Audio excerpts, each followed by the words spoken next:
So hello guys, first of all thank you for the masterful presentation. We're the APOC student discussions here on this joint seminar. My name is Lucca BUENO, I'm from Brazil. I am Astou CISSE from Senegal. I am Eugenia from El Salvador. And well, we're here to discuss the Europe and the world beyond the polycrisis, possible futures. So just explaining a little bit what we're going to do.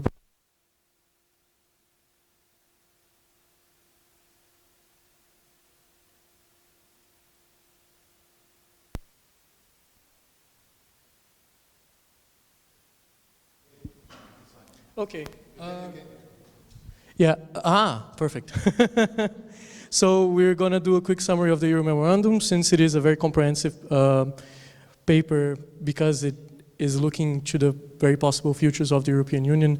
We're going to kind of do a chapter by chapter analysis, but we're going to, in order not to be too redundant, we're going to be a little bit parsimonious. Then we're going to jump straight into our contributions, then open questions, references from the literature.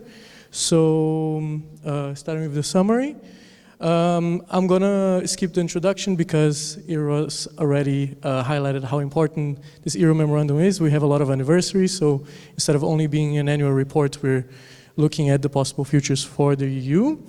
Starting with chapter 1, I'm not going to go too deep into the numbers because it was already kind of covered. Just putting my little bit of contribution here, putting the EU GDP growth also into perspective with the BRICS Plus countries, where the EU only outperforms South Africa, so hinting a little bit how growth in other developing nations is still a very much ongoing thing. And also highlighting a little bit of highlights of 2024, increasing public investments, with some military spending a little bit embedded in there, and this contraction of private investments, and this new threats of austerity in the EU. The chapter 2 is a critique of the Draghi report. So its main goals are to achieve productivity growth, innovation, decarbonization, but mainly close the competitiveness gap between the US and the EU. So the critique here was that the Draghi report compares the EU to the US, but it is one-sided. It ignores like the very important social costs and drawbacks of the US social model, but also it forgets about the statistical biases. Then the Draghi report recognized EU's problems, but it still gives the same neoclassical way of thinking and supply-side solutions that have been proven unsuccessful in the past. Also, it justifies more investment by promoting open strategy autonomy, which is like less dependencies on foreign reserves, but the measures that are proposed are still too small. Also, the Draghi report talks about decoupling between like economic separation between like the EU, China, and the US, but what are the consequences of such a decoupling for the world, right? The next parts, there are some basic issues and critiques that were raised in the document. So first of all, qualitative competitiveness is wanted, but there are no changes in the EU political structure. So that is, there is no increased EU budget or EU scale fiscal policy. Next, the geopolitical context, the geopolitical context is is used to justify militarization, but the thing is, insecurity is weaponized to allow more military spending and answer to strategic autonomy agendas. Lastly, ecological sustainability is mainly seen as green growth. The goal is to raise growth while creating new strategic dependencies and securitizing on them, not really to rethink the economic model in order to mitigate climate change. So the next thing the chapter talks about is like the 5 possible futures for the EU, but it was broadly covered by Marica. Thank you. In the third chapter, the authors explored the European Monetary Union at 25 years and projects the main challenges towards 2050. So looking back, the euro was built on a neoliberal policy model that prioritizes fiscal austerity together with market stability, leaving institutions like the Stability Growth Pact unable to manage crisis. Just in the 2008 crisis, the economic asymmetries between sounded northern countries and peripheral indebted countries were exacerbating, increasing vulnerabilities. During the pandemic for COVID-2019, there was a short relief thanks to the Next Generation EU. However, in 2024, the SGP came back reinforcing austerity measures, lacking provisions for public investment, especially for green transitions and healthcare. Facing forward, the euro now faces three major challenges. First, related to climate change, the EU has ambitious climate goals, but these are being jeopardized due to the lack of investment and the resistance of some business sectors. Second, geopolitics. As we already learned today, in a multipolar world, the EU remains as a middling power and is being subordinated to the dollar hegemony. And third, when talking about technology, the EU is lagging behind the US and China when it's related to AI and innovation, which has several implications and can lead to more fragmentations between the countries in the bloc, threatening competitiveness and social cohesion. Perfect. Just quickly summarizing chapter 4 as well without being too redundant. So the chapter talks about the sustainability challenges and what are drivers of unsustainable development.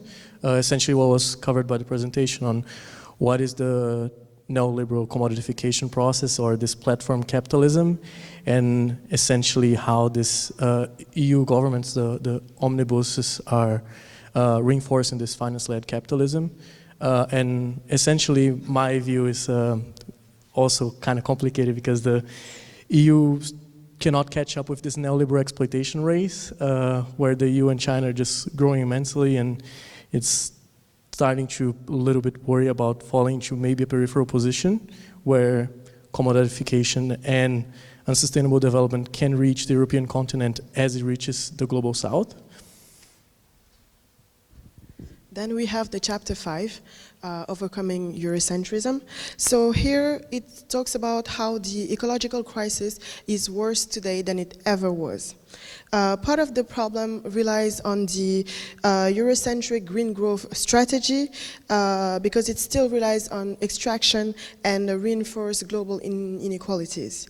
The ecological depth of the global north to the global south is bigger than ever, but it cannot be repaid. How can we change this? By transformation of global trade dynamics and financing and governance. Extractivism needs to end and climate adaptation needs to be financed. The whole idea of growth needs to be abandoned for a caring economy, a needs-based approach. Competitivity shouldn't be prioritized. Overcoming Eurocentrism is really at the center of achieving global environmental justice. Now we are going to go to our contributions. So we decided to focus on really the chapter 5 because as you may all know, we are all from the global south, and so we decided, we thought that it would be very interesting to talk about that. So first of all, overcoming Eurocentrism from geopolitics towards global ecological justice. Eurocentrism is defined by the EMG as a way of thinking that places Europeans' own interests above the interests of the people in economically weaker countries, reproducing hierarchies in international relations and structure. So while we do believe that this is true, we do not think that this definition is complete. There is one aspect that is fundamental and that is often forgotten, which is the epistemic dimension. To support my arguments, I will talk about, I will draw on the book of Gayatri Chakravorty Spivak, Can the Subaltern Speak? The core argument here is that global structures of power deny the subaltern the right to speak, but also to defend their rights and participate in global debates in decision making. So that is also a form of Eurocentrism. Furthermore, the attempts made by the most radical leftists to advocate in favor of global South countries is dangerous because it often leads to a misconception of their position and ends up still recentering the West as the main driver for knowledge and for making policies. So what happens, unfortunately, is that rather than speaking with the global South, they end up speaking for the global South. Think about what we learned about in the class of Michel Lenné. So when he talks about System 1 and System 2. So System 2, which is reasoning, is always based on System 1, which is intuition. So by principle, our way of thinking is never really neutral.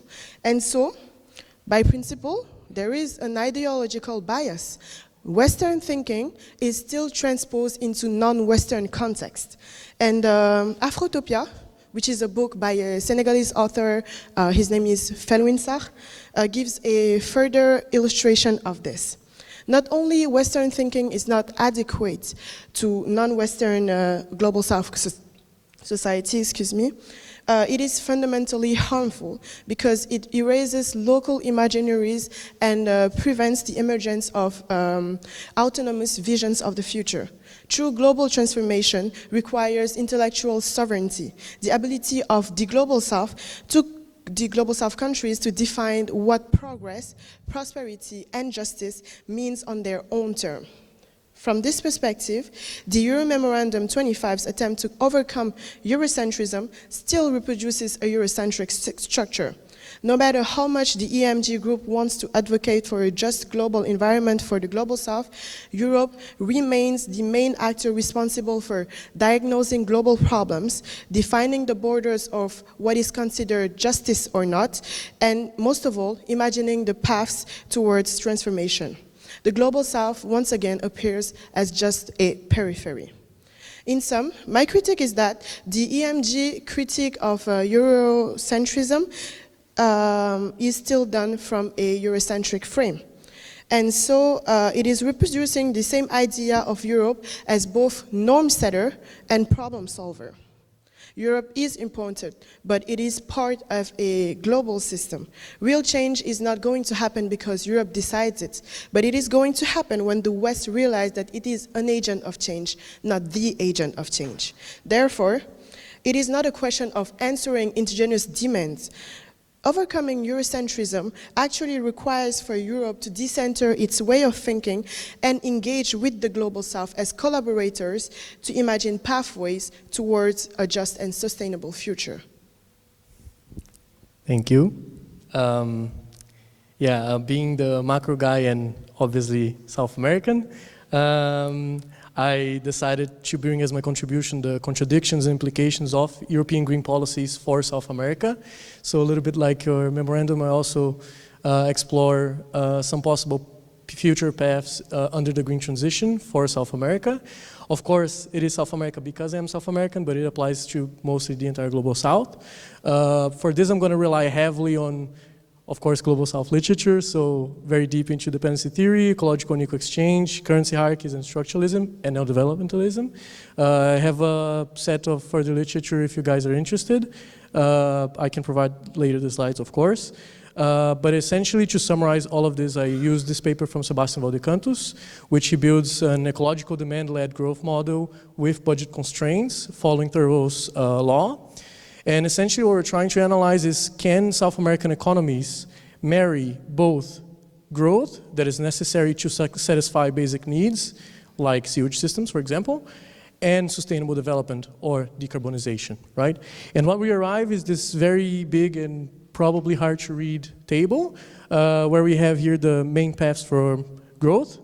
Sadly, I won't have time to explore all of them in depth, but I can explain a little bit how it works and then we can go a little bit deeper into it. We later analyze how these growth paths change their income in growth and their environmental sustainability. Then we we go into what Valdecantos calls prosperity, which is a variable that depends essentially if society values more ecological transition or increasing living standards. And then feasibility, which is essentially what are the agents that can trigger this whole path. What I want you to focus here is those key takeaways. That essentially, so if Europe wants to do an expansionary or a strong green industrial policy, these raw materials will have to come from somewhere. So the decarbonization of the EU must also imply extractivism in South America, right? And conversely, due to Thoreau's law, we have the problem of balance of payments constraints, which literally means that the imperial way of living is what sustains growth in Latin America, meaning that if Europe decides to go on a unilateral degrowth strategy or net zero carbon strategy without reforms into the international monetary system, this literally means that it's hindering even more development in South America and in the global South as a total. And again, due to those very same BOP constraints, the peripheral countries must then choose to either develop or be sustainable. And this is very complicated. Of course, if we have some kind of loosening into the currency hierarchies, for example, we can achieve what CEPAL calls this green structural change or this global green push. But of course, this requires an entire reform into the international monetary system or some kind of swaps that I wish we could have. But yeah, without this, essentially this global sustainable development is a global north fantasy. You're literally just changing your emissions from one place to another. You're decarbonizing the European Union to increase emissions in the global south, right? Thank you. Well, one of the virtues that we recognize in the memo is that recognizes the exhaustion of the current paradigm and calls for a shift towards a needs-based caring economy. This is essential, but also some key concerns arise from it, like who is going to lead this transition, which institutions are going to make it operational, and how are going to be addressed the responsibilities both within Europe and between Europe in the global south. This is really important because the Europe's current paradigm that is based on extractivism is continue generating pressures under the global south. So any new approach must confront this uneven development between countries. So for this, we thought on different alternatives, and we want to share the foundational economics framework that is a really still in develop initiative that emerged in Europe and offers a really interesting alternative to this of putting the care economy at the center. So basically, foundational economics shift away from GDP and the high-tech sectors towards the most unglamorous but important zones of the economy. So foundational economics is the everyday provisioning systems like water, energy, education, and so on, and addresses a key question of which are the requirements, the material requirements for peoples to have flourishing lives within planetary boundaries.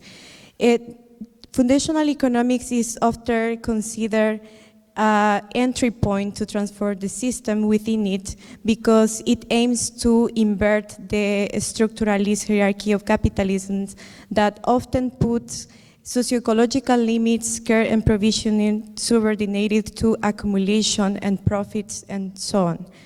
So foundational economics is really important because by looking to this, we can say that is the capitalism's non-capitalist foundational that sustains the broader economy, whatever it's called the everyday communism, is important because just in Europe, it employs the 40% of the Europe's workforce, so it has a lot of potential.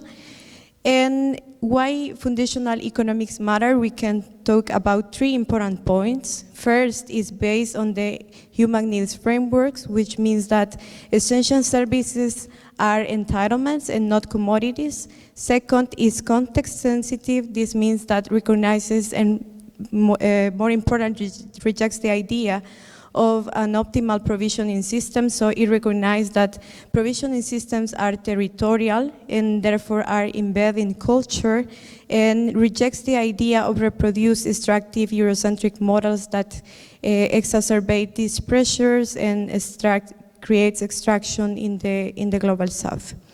Also, one of the novelties of this approach is that offer alternative metrics. So it gets rid of metrics like GDP and instead focus on the disposable household income. That is what is left after people pay social services, and this better accounts for well-being, disparities, and territorial inequalities. What foundational economics say is that we should expand low-carbon foundational sectors like health, education, and care, and decarbonize high-carbon sectors like housing, mobility to different reforms like diet reforms, fewer cars, etc., and create new foundational systems for ecological repair like afforestation, sustainable good, biodiversity, restoration, and carbon sequestration zones. So basically, foundational economics tries to answer this question of who leads and how, and is through foundational systems, provisioning democracy, and territorial institutions and cooperations. And the author says that foundational economics can be based in 5 important principles that basically address some of the points that I already shared with you, like universal basic services, collective and democratic provisioning, social and ecological sustainability, territorial cohesion, and resilience over profitability.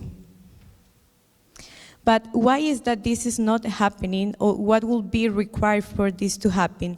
So first, Europe, and not just Europe, but also the other countries from the global north, should have the willingness to downscale their consumption, lifestyle, and challenging the imperial life of living.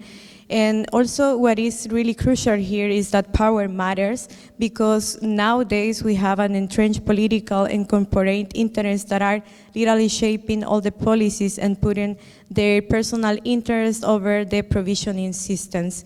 Even green policies that claim to be the solution for this transition often exacerbate even more the consequences of climate change, and especially for the global south. So when we are talking about this transformation, it's really important to think about responsibilities, cooperation, but also the question of who holds the power, because this is important for deciding what really accounts as progress. With that being said, we are going to move forward to the open questions. So, my question would be, if Europe defines the path towards global ecological justice, how is this not simply a more progressive form of Eurocentrism? Thank you. My question builds a little bit on your expertise of the European Union and creating scenarios in my head. So it might be useful for my thesis, and bear with me a little bit this scenario construction. So considering a scenario where we have this global ecological push, right? Where we see a reform, some kind of reform into the international monetary system, and countries that are rich in critical raw materials can actually do the green industrialization process without only exporting those commodities to Europe, like a China case, for example. Given this current remilitarization process in the EU and the resurface of authoritarianism, what would be the political economy effects of this global green push in Europe? And is there an European effort to reform the international monetary system currently or in the near 5-10 years? And then finally, how do you envision overcoming the political resistance from actors benefiting from the current regime of accumulation, especially finalized sectors and high-income emitters? Thank you.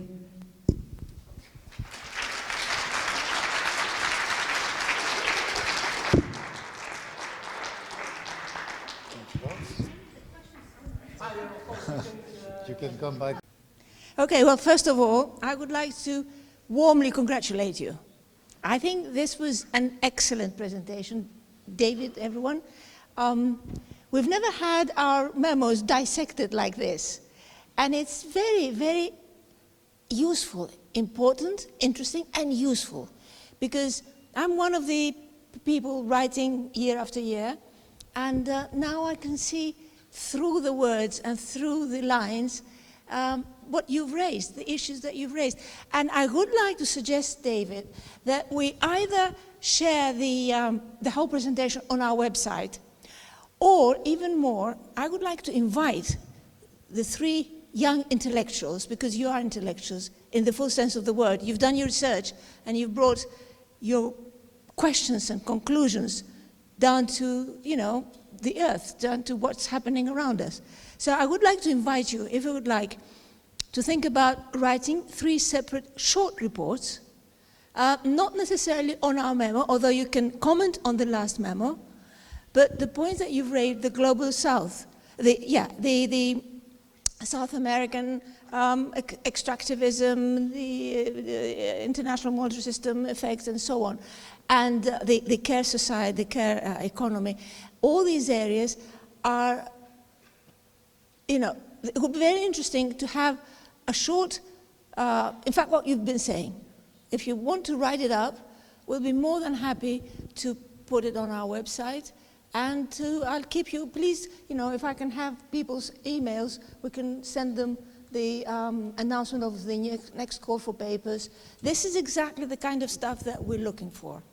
And it's people coming from other parts of Europe. You see, the Euro Memo Group is what it says. It's a Euro Memo Group. It was started by 4 people. Jacques Mazier is with us. He was one of the 4. And back in 1995, 96 was it, Jacques? And Pascal Petit, of course. There was Jörg Hofschmidt, who's passed away, Bremen University. There was Mirenek Thetareta, who's Autonomous University of Barcelona, and John Grahl from Middlesex University in London. So you see, in the mid-90s, when the TINA dogma was becoming famous and accepted even by critical economists, it was very daring, it was very useful for these 4 people to get together from 4 different parts of Europe and to start criticizing what was happening. We've more or less kept to that, so it is about time we opened up and listened to, we did have a session in the 25 memo is the result of the 24 conference in Vienna. We did have a session with people from, in fact, it was South America, and I think, if I remember correctly, from Africa too. But the people who actually wrote the memo were all Europeans, so we missed out. And I do take the criticism very seriously. So I would like to put it forward. Now. I'll just go around there because I can't read it from here. If Europe defines the past towards global, okay, how is this not simply a more progressive reform of Eurocentrism? It is not simply a more progressive form of Eurocentrism. Well, I mean, you said that in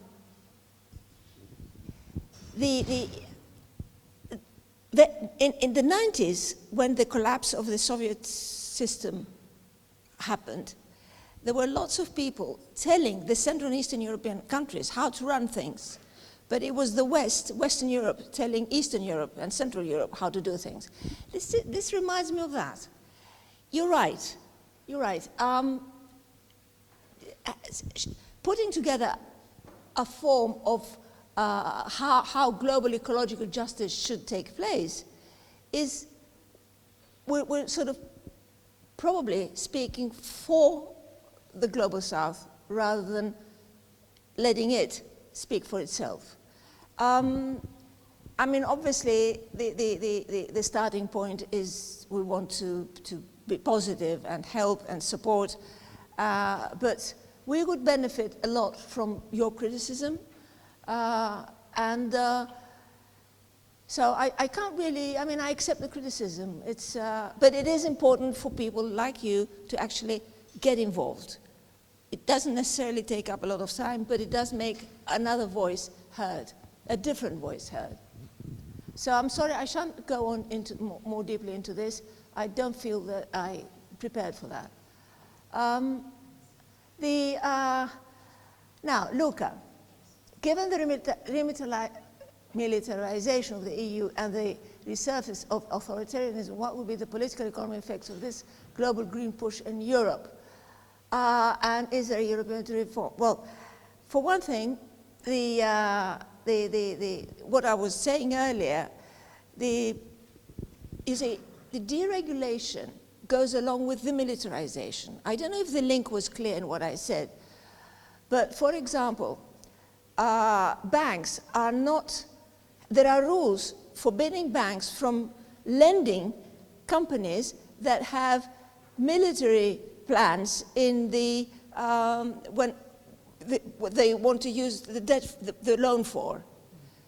Now, there are rules saying you cannot finance a company that wants to build armaments that are offensive. Now, that is being loosened. So what is happening, this deregulation, which has been, they're using this word simplification, which really confuses things. You know, I mean, who is against simplifying things? We all want things to be simple and understandable. But this is exactly the opposite of what it says. Simplification means confusing things. So right now, what is happening is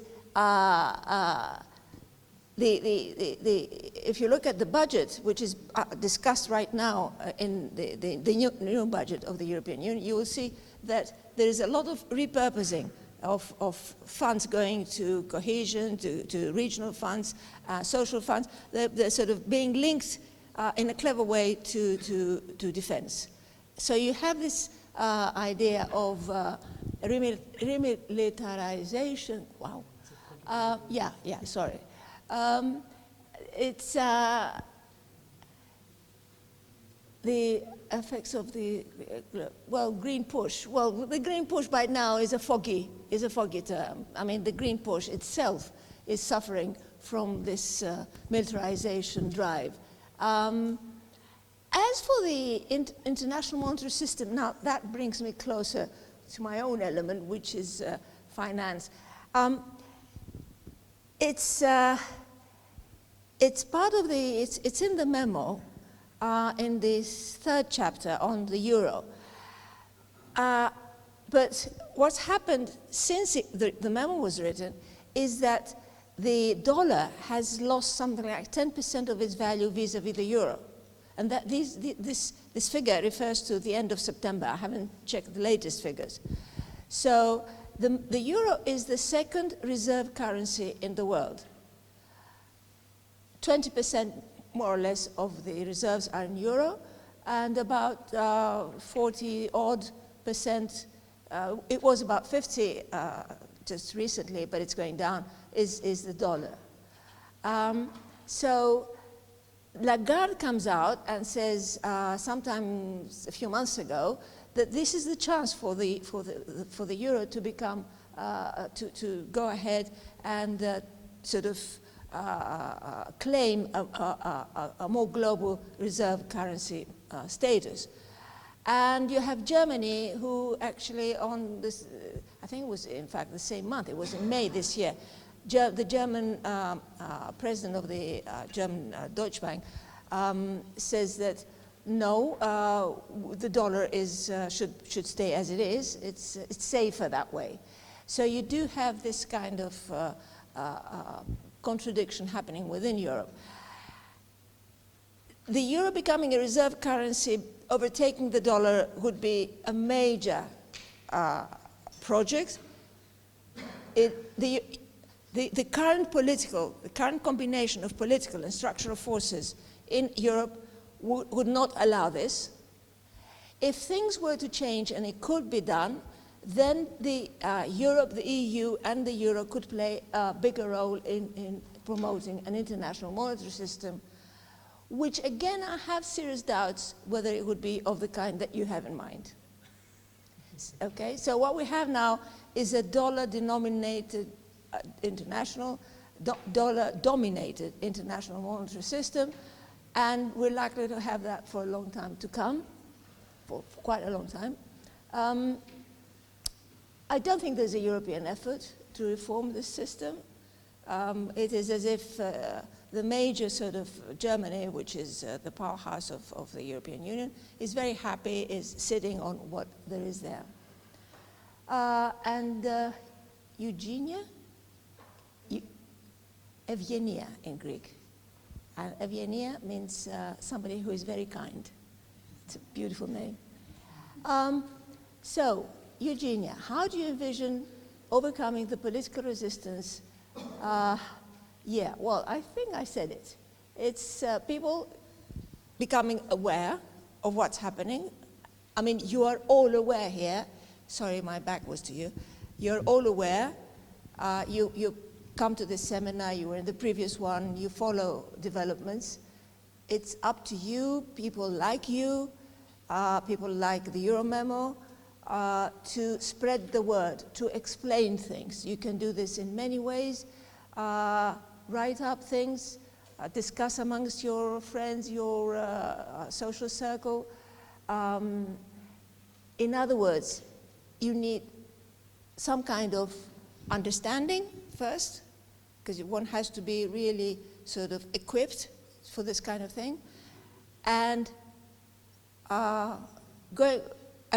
going forward, and that takes a bit of, you have to have guts to do that. Not everyone can speak up. And 3, finding the way to express yourselves. The collective element is always much stronger than the individual one. There are unique individuals who shape things with their words, with their analysis, but they're rare. It is the collective effort that makes a change, that makes a difference. So that's my answer to you. It's what our friend Monica has said. She's a Spanish lady. Monica Culzada, I'm sorry, I'm bad with Spanish, has said that it's the streets that determine, in the end. You have to build up some kind of movement and find ways of expressing it. But things do change. I will take questions from the floor. Questions? Okay, there.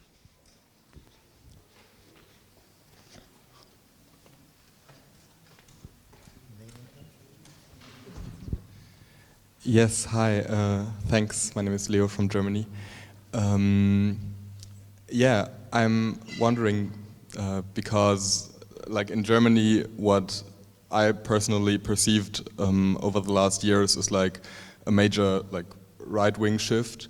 And I think especially also like, of course, all over Europe, like far right-wing and authoritarian parties rising, but also what I want to point out is like the center shifting further to the right, and like the center conservative parties, but also like even social democratic and green parties, like in Germany, with rather anti-immigrant views and yeah, rather austerity views, and like further also shifting towards that neoliberalism. And for you, like to be maybe more knowledgeable in the EU political culture, I'm wondering if this is like a development we can also see on a European level, and if yes, how much this is also responsible, and this like also the narrative setting of like putting more narratives around immigration, around security also, for the shift in in objectives that you described.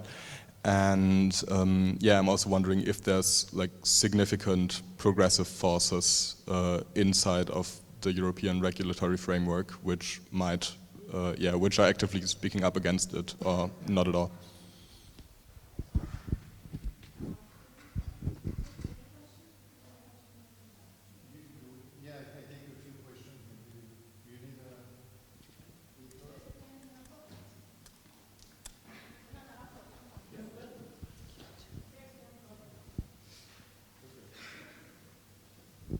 Should I speak?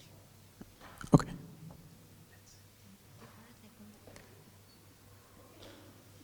Hi, I'm Jonas from Switzerland, and I got a question on the militarization topic. On your slide 21, you had this one word that put me off, like you were talking about an imaginary enemy, or like you had the imaginary in brackets, and I suppose you meant Russia by that, and I, in my opinion, it's like the opposite of an imaginary enemy. It's a real one. I mean, we see it every day in Ukraine. Yes. So yeah, like this imaginary enemy to me is a very real one. Does that work better? Okay. It's a very real one. We see that every day in Ukraine. And I was wondering, sorry, this is kind of irritating. No, my question is, I mean, shouldn't we as like in this room, and I think also your group that I perceive as a more heterodox, left-leaning group, think on how we can build up military capacity in a way to combat the real threat that Russia poses that doesn't lead to this militarization that we see right now. I mean, for example, that doesn't just increase the share price of Rheinmetall, for example, or what we see in Germany with the Sondervermögen, the special budget, that just kind of went somewhere in this complex that didn't really lead to any real capacity building that delivers weapons that could drive out Russia out of Ukraine, and is kind of rather used as an excuse to, I don't know, distribute more resources and wealth and so on to a few to a few representatives of the military-industrial complex. So yeah, that's my question. Like, is there kind of shouldn't there be kind of a leftist way on how we can counter this real threat, this real fascist threat from Russia without leading to authoritarian militarization?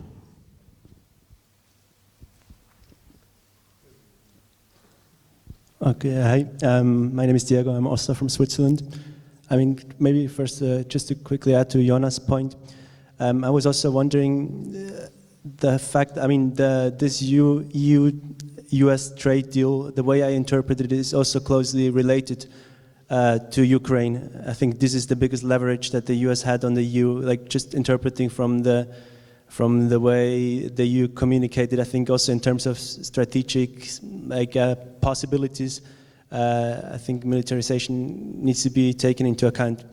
A question I had also is, you talked a lot about unity and the unified Europe, and the way I see it right now, I think there's still a lot of divisions based on nationalities, on language, on identities, and I wanted to ask you what possible pathways could be to have a more unified Europe, to have a more unified identity, and then consequently also more unified policies.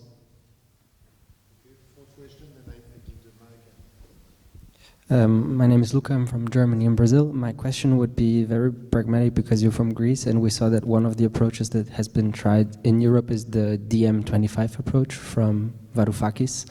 And I would like to know how, if you know this experience, if you have been in touch with this movement, I don't know, and because they were very strong in Germany as well.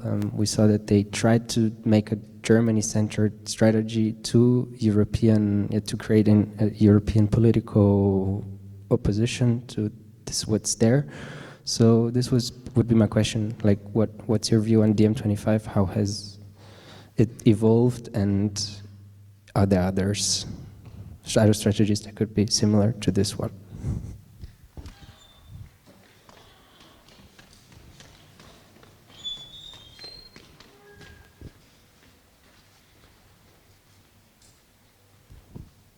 Thank you. Well, thanks for the questions. Interesting. And also I find it interesting that they come from people from various parts of the world, which is, you know, sort of quite adds interest to the discussion. Okay. There's a shift to the right. Absolutely. There's a shift to the right. On 13th of November, that was last week, or was it earlier this week? In the European Parliament, the Conservatives, the European People's Party, allied with the extreme right-wing parties, which right now are pretty strong in the European Parliament, to approve the simplification of one of the omnibus package rules. So this is a sign. Of course, the Greens, the left are livid, but you know, the Social Democrats are livid. But it's no good. It's already been decided because the European Parliament decided. And it was an alliance of the right and the extreme right. Now, if that happens on the level of the European Parliament, you can imagine how bad things are becoming. It is very, very disappointing. The threat of Russia. Now, I mean, Russia invaded Ukraine, and it was an aggressive invasion. But allow me to say, I don't think Russia is threatening Europe. I mean, it would really stretch my imagination, probably because I live right at the tip, the southern tip of Europe. But it would stretch my imagination a lot to think that Russia is going to invade other countries in Europe. It invaded Ukraine, and this is bad. It's been condemned. There's been a long war going on for so many years. It is a great shame to all Europeans, not just the European Union, to all Europeans. But I think, on the one hand, the US, Trump, and the US saying that, and it's not just Trump, it's the US administration, the US combination of interests there, are wanting to pull out to reduce their expenditure on defense in Europe. Not completely pull out, but, you know, reduce it. And expect the European member states to increase their own military budgets, defense budgets. So on the one hand, it's that. I think that has been, the Ukraine war offered a pretext, they said, okay, we have to do it because the US will not fund NATO as it used to, will not fund us as it used to. But look, there's a real danger there, there's a real threat, so let's go ahead and do it.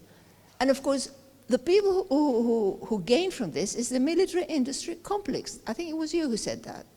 They are the people who gain from all the relaxation of rules that's happening right now. I'm glad I didn't actually focus on the report as such, and I rather sent it because you made an excellent job of presenting the contents of the report, which I left out completely and went on to discuss other things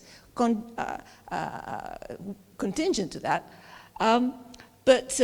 So what's happening right now is exactly to make it easier for this complex, the military industry complex, to actually take over, to exploit the resources that there are, be they funds, be they materials, be they human labor. So this is what one is against.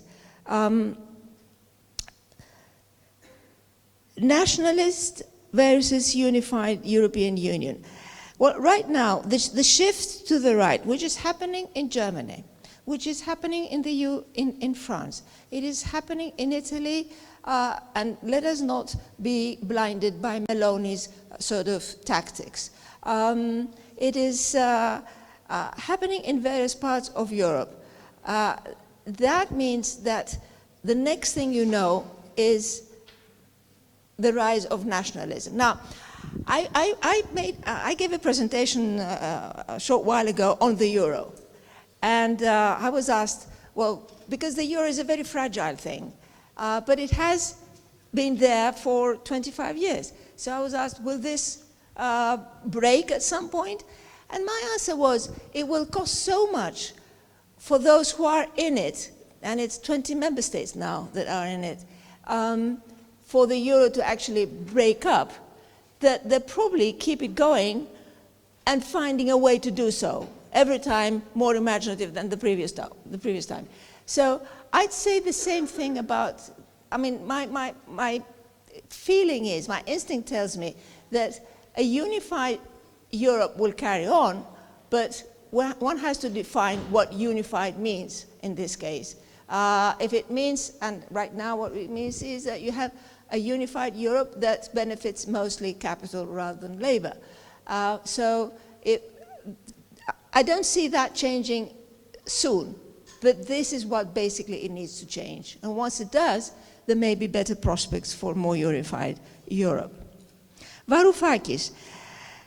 Varoufakis has not made it to the Greek parliament in the past few elections where he's participated. In the last elections, the European elections, he actually built an alliance with those who left SYRIZA in 2015 when Tsipras signed the third memorandum or agreement for the financial assistance, and but they still didn't make it they didn't even elect one Euro MP. In Greece, he's flying very, very low. People are not really paying any attention to Varoufakis. I had the opportunity to work with him a little when he was Minister of Finance, and there was the bank holiday, capital controls were introduced, and I realized, just being there, that he was too much of an academic theorist, and not enough of a realist or of a pragmatist. That would be the right word. It was as if he didn't quite. I mean, he can put things in a theoretical framework and make sense of them and explain it very clearly, but. For example, we had to, because of the controls, we had to, we received requests for allowing importers to pay in foreign exchange and for their imports. So we brought this issue up with him as finance minister, and I said, how do we deal with this? We need to allow them, the capital controls are there, but we need to find a way. And he said, okay, what do they want to import? And they said, well, we have a request from a guy who wants to import large quantities of meat. And he said, oh, well, that's an opportunity to become vegetarians. So I thought, that's not quite the kind of answer you'd expect from a finance minister, And so we had to find an answer ourselves. What I'm saying is, he didn't impress me as a politician. A politician would find a way around a problem that was real, it was there in front of him. But as a theoretician, he had a good answer, an environmentalist too. Okay, I think these guys here can say very clever and nice things better than I did. We'll take more questions, I think, because otherwise.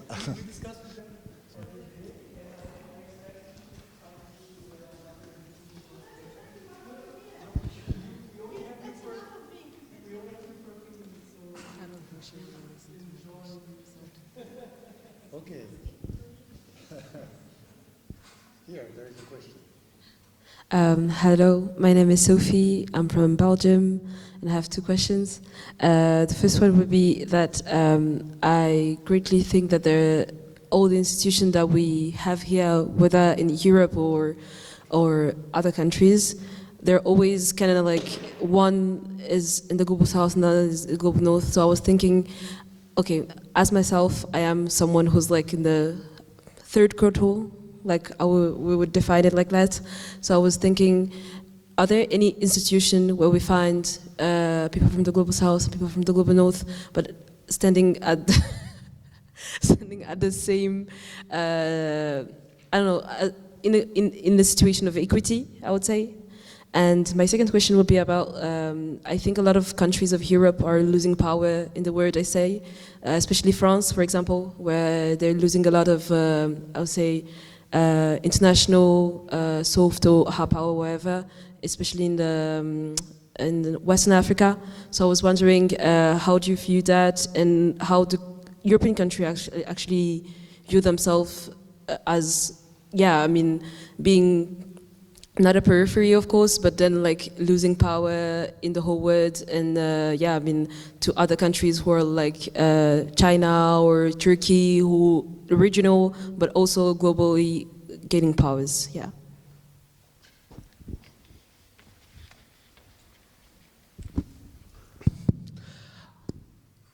Hello, I'm Ben from India. I would like to ask this question that I recently came from one of my classmates posed that the increase in the budget of military in Europe has disproportionately affected the spending on green technologies, which means that the spending that the government is doing on all the environmental causes is reducing on this aspect as well. And having said that, military is a very high polluting sector in itself.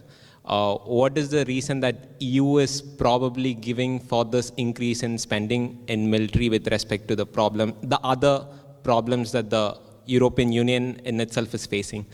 Also, the second question, there's a corporate hegemony when it comes to US spending on militaries.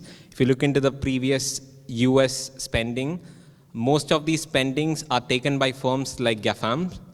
And from this aspect, is it the same in Europe as well? Who are these actors who probably is taking the initiative to build all these technologies? Because at the end of the day, it's also promoting all the big tech firms to become larger and creating a sovereign threat to an extent, right? The GAFAM, the Google, Alphabet, etc. If you look into the past 2 years, most of the US procurement on AI spending is bought by these firms, which means they have also started investing or getting into the military sector. So how is this happening in EU? Are these big players also part of the European Union military system? Okay, I thought there were only questions from the left, also the right wing.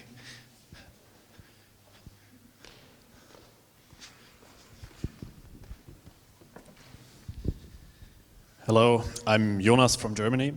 First of all, thank you so much for the 2 presentations of you. It was really impressive. I have to come back to the question of militarization again, because like you criticized that a lot in your presentation, but actually I was missing like a foreign policy vision in your scenarios 3 to 5. So, I mean, fortunately, we're not living in a TINA world where there's no alternative, but I was wondering what your concrete foreign policy vision would look like if it is opposed to what you call militarism, and what role would Ukraine and would Russia play in this foreign policy vision, in your opinion?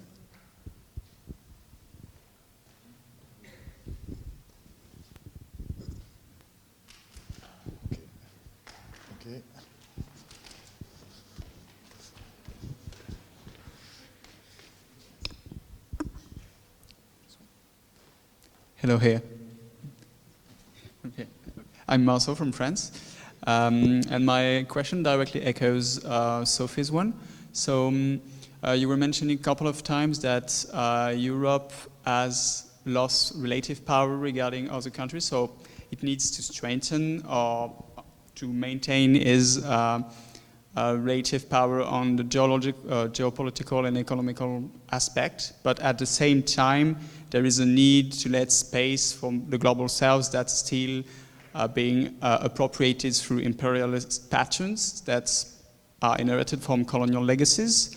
And so how do we reconcile these kind of objectives and requirement to also let space for the global south? Thank you.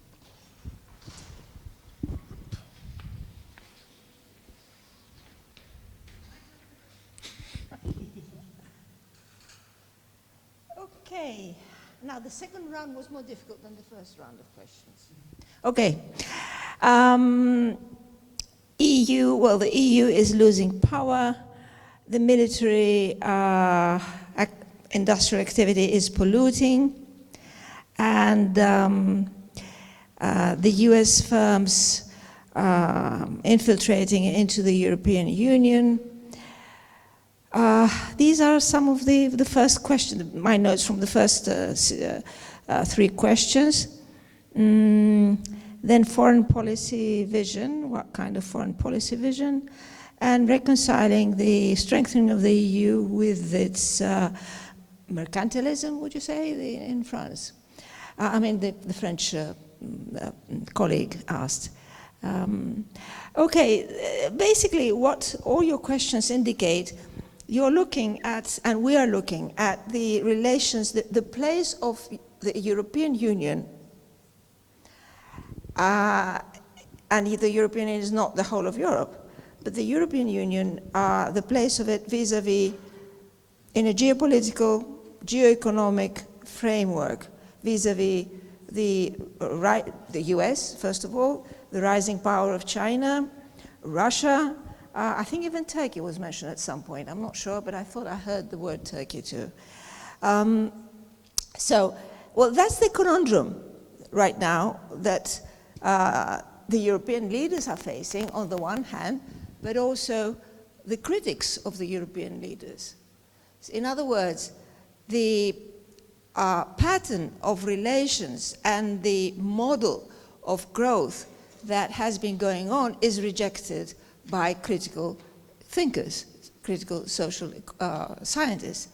On the other hand, as our colleagues from other parts of the world pointed out earlier, your colleagues over here, they reject the Europeans speaking for them rather than to them. And I take this very seriously. I take this observation very seriously because it does make me feel that perhaps we're overstepping our mandate. So basically, yes, it would be a good thing to, for policies, the policies, economic policies, social policies, what Eugenia mentioned earlier, the care economy, care society. There are ways that you can shift the model to in another direction, and that will mean costs. It will also mean benefits, and then you have to weigh the one against the other.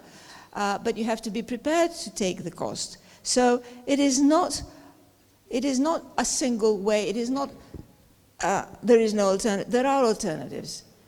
And it is these alternatives that may produce a different paradigm. Different alternatives may produce a different paradigm, which would be more acceptable and which would also strengthen the role of the European Union in the world without necessarily making it doing so at the expense of everyone else. The polluting effect of military activity is a very good example. Right now, it's all hands on deck for increased militarization, rearmament, spending policies, letting the tanks walk through borders without having to show passports or whatever. And at the same time, Green Deal. At the same time, there's, in fact, in the COP30 conference right now, the European Union had a problem as to what to put forward, because there are countries that are against the current sort of initiatives in that area. So they reached a compromise. I don't know if you're aware of this, if you've heard of this. von der Leyen went to the COP30 conference and offered the solution proposed by, well, not proposed, the commitment undertaken by the European Union, which is that, yes, okay, we'll cut our emissions by 90% by 2030, I think it is. But out of the 90%, 5% may be offshored, okay? So you're not actually cutting your own emissions by 90%, you do it by 85%, but you buy out, you outsource your 5%. You go to a country in other part of the world and you say, okay, I'll buy your 5% credit, emissions credit, and add it to my 85. Now, I mean, this is preposterous. But it's the way things are working right now, which is not just the military polluting, it goes even deeper than that. It goes in the commodification of emissions, complete commodification. It's making emissions somebody else's problem, but you're okay, because on paper you've got 90% reduction of your emissions. So this is an example, but it's a telling example. Foreign policy vision. I'm afraid I'm not very much into foreign policy. I'm just an economist, and I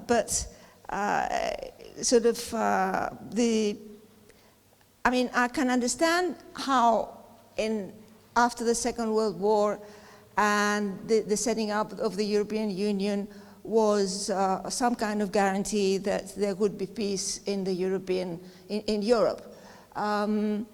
However, the subordination, because I think there is an element of subordination vis-à-vis the US through the years, is something that has characterized the foreign policy of the European Union, and I'm not sure that that is sustainable.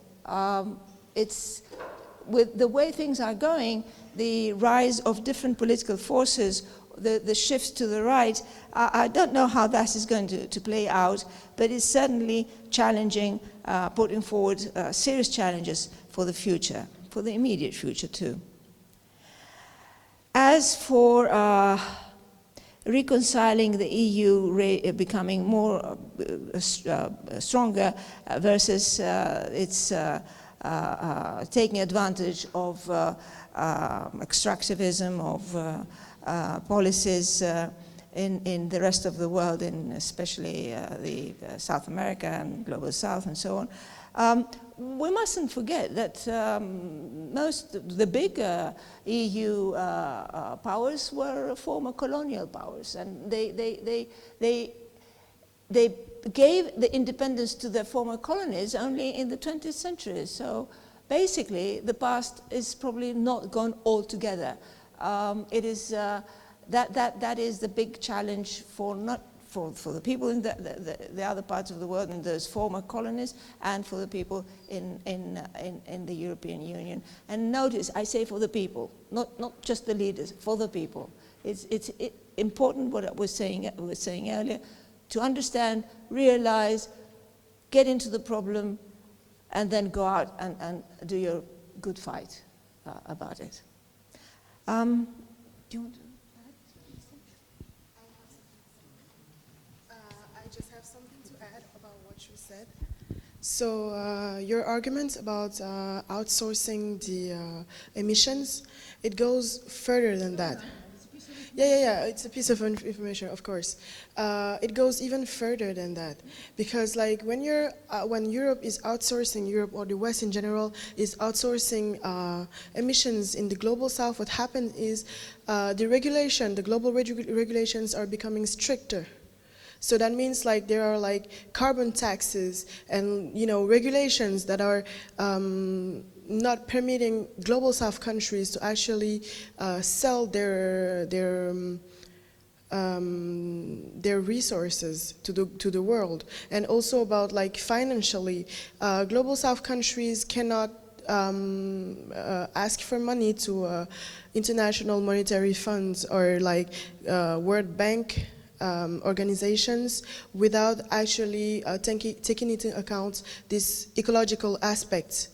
But still, Europe and the West is polluting our countries, and it is not taken into account at all. I do not see any people talking about that. So that's just what I wanted to add about that.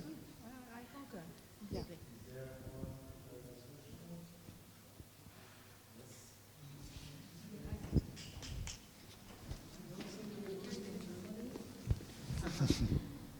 Yeah, thank you. Now I don't forget and say, hello, I'm Luis from Germany. I have a simple question, actually, because Alex Dimirovic mentioned it, that we might need to rethink the usage of the polycrisis word, because it has been around everywhere, but it basically just says that there are many crises and doesn't talk about the interlinkage between the crises. So it's not just many crises, they all have things in common and connections between each other. And do you have an opinion on that, or like a suggestion how we can move the debate again to this being a shared crisis that is interlinked and intertwined even?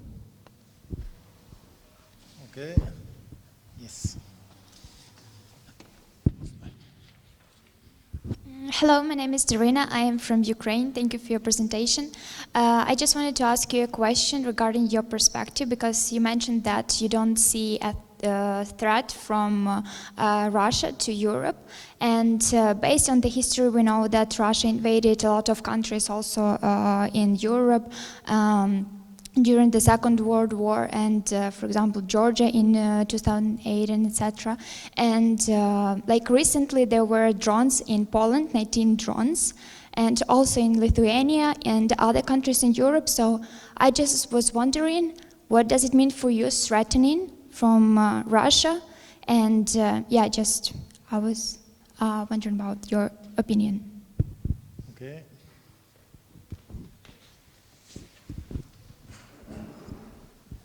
Hello, my name is Jana. I am from Croatia. As you're coming from, I'm here. As you're coming from Balkan region yourself, I'm assuming that you have been aware what has been happening in Serbia in the last year. And my question is, why hasn't EU done anything in that regard? And although students ask multiple times for help from EU institutions, do you think it's that connected to the lithium reserves that Serbia has? Okay. Okay. These are the last questions. Okay, Russia. In fact, if I remember correctly from reading history, it was Russia, the Soviet Union to be precise, that won the Second World War and actually raised the flag in Berlin. So I'm not sure that Russia has actually, or the Soviet Union, well, the Soviet Union at that time was quite big. Now I haven't actually, I'm not a historian, I haven't read the details, but I do know that Russia, Soviet Union, I'm sorry, I keep confusing the two. The Soviet Union was part of the alliance that won the German Reich in 1944, was it? So I'm not sure I agree with your analysis. Now, the breakup of the Soviet Union did produce a lot of conflict in the former Soviet Union. And it is painful for those who lived through that. It is painful for Europe, and it is objectionable. But as for the drones, again, they don't actually carry an identity. The drones can be sent from anywhere to anywhere, and that is the characteristic of a drone. Now, is it the Russia that is challenging by sending drones over Poland? Maybe. Is it Ukrainian doing that? Maybe. Is it some other force doing that? I mean, what about the Nord Stream damage carried out in I think it was a year or two ago? So this is, when a conflict, when a war is happening, odd things happen, and there are no simple explanations. However, that may be taken as a pretext, as a case in point to actually turn around policy, turn around the direction of the way things work, and build armies and spend money on defense and build policies around rearmament. And I'm not saying that a sovereign entity does not need to be able to protect itself militarily. Any sovereign entity has to do that, has to be able to do it. And in a sense, the Europeans relied on the Americans protecting them versus not just Russia, versus anyone, any enemy, by providing their own kind of armaments. That the Americans at some point said, well, that's enough, you know, we have our own problems, you take care of yourselves. That far is understandable, that far is one can deal with. But going from that point on to what's happening right now is a big step. And you have to, watch out and see what happens next. And I think we're going to agree at some point that the actual drive is benefiting certain parts of Europe, of the European economy, and certainly not the man or the woman in the street. Serbia. I can't say I know the details about Serbia. And what kind of help the EU could provide, sort of challenge the election of the president. Perhaps you can tell us more about it. I'm not sure what kind of intervention the EU could make without actually becoming part of the problem, if you like, without actually sort of taking sides. But I shall hold my peace here because I don't really know enough about it. Now, polycrisis. Okay, we all talk about polycrisis, but what about the linkages? Well, Heidegger, and there's a very good piece by your compatriot, Eric Hagen, is exactly that when you're describing crisis, it's not enough to just make a list.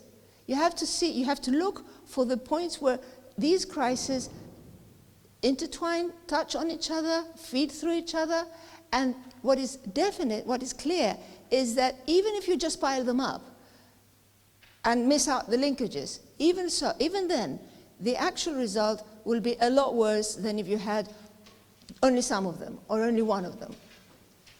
So, this is an analytical point. This is a theoretical analytical point that you need to bear in mind. Now, right now, we've been talking about militarization, we talked about deregulation, we talked about the conflicts and who benefits from all this, inequality, which is quite strong, the politics of it. So when you put all these things together, you do find a pattern. And this is what polycrisis helps you understand better. Adam Tooze, when the term started coming into vogue, Adam Tooze had a number of pieces in his chart book, which is a very good blog, and he actually drew pictures, with sort of little arrows going from one crisis to the next, how one crisis provokes the next or feeds into the next. So I would suggest that you look up Adam Tooze. Of course, it is a bit old by now, his analysis, because there have been more crises adding up since he wrote that, which was back in the early 2020 or 2021. Now, I've not covered everything, and I've not satisfied everyone, but, this is a point of view from the Balkans, sort of. Okay, thank you very much.